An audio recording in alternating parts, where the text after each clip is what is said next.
Bahkan apa sabda beliau, ya Fatimah wa ya Aisyah, kemana putriku Fatimah, kemana istriku Aisyah? Bersujudlah kepada Allah dan mohon ampunan terhadap para wanita-wanita nanti manusia-manusia setelah aku. Maka akhirnya sujud keluarga Rasulullah.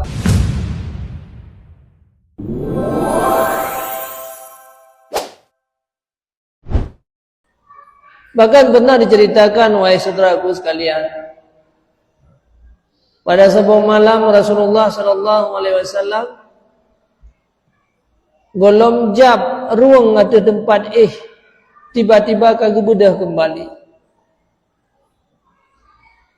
Sehingga Aisyah bertanya-tanya dalam hati, ya Rasulullah, baru banua mentang, kemudian kagak bedah kembali, golom sempat ke kagak berangkat kembali.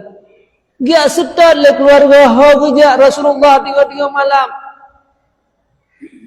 Isteri beliau Aisyah dia setat punah baru mau Fatimah selaku putrinya.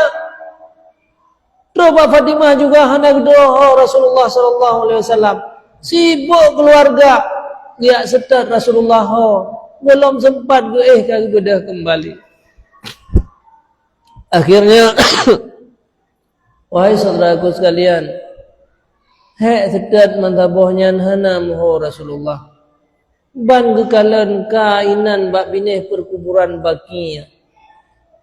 Tempat yang hampa dalam keadaan berdebu.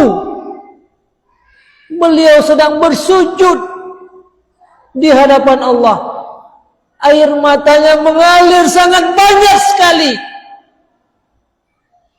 Sangat banyak sekali letar air mata menetes di atas sajadah-sajadah beliau. Air matanya Rasulullah menangis. Akhirnya Fatimah Zahra selaku putrinya Rasulullah, dan Fatimah Zahra orang yang paling mirip dengan Nabi Muhammad SAW. Beliau bertanya, wahai ayah Nun, apa yang sedang menimpa engkau? Putra yang sedang terjadi. Siapa yang menyakiti engkau, wahai ayahku? Apakah ada wahyu yang turun? Kami tidak pernah melihat sebanyak ini air mata yang mengalir kepada sajadah-sajadah engkau, ya Rasulullah. Apa yang sedang terjadi?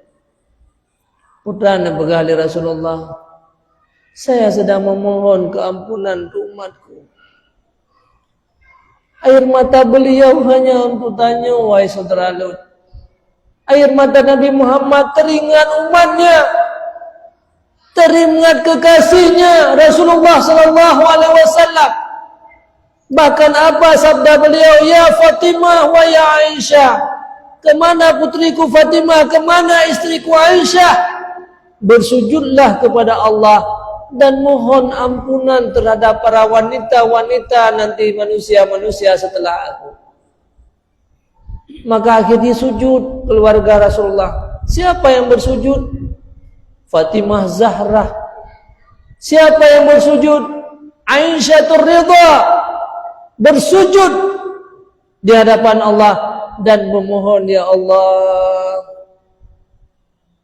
itu umatnya Rasulullah, ya Allah, mereka yang berdosa, mereka yang bersolat, mereka yang meninggalkan solat, mereka yang melakukan kejahatan-kejahatan, mereka yang sudah dicatatkan masuk neraka Jahannam.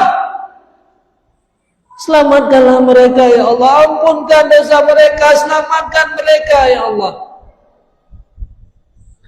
Mereka mengalirkan air mata yang banyak. Wa ya Abu Bakar, kata Rasulullah,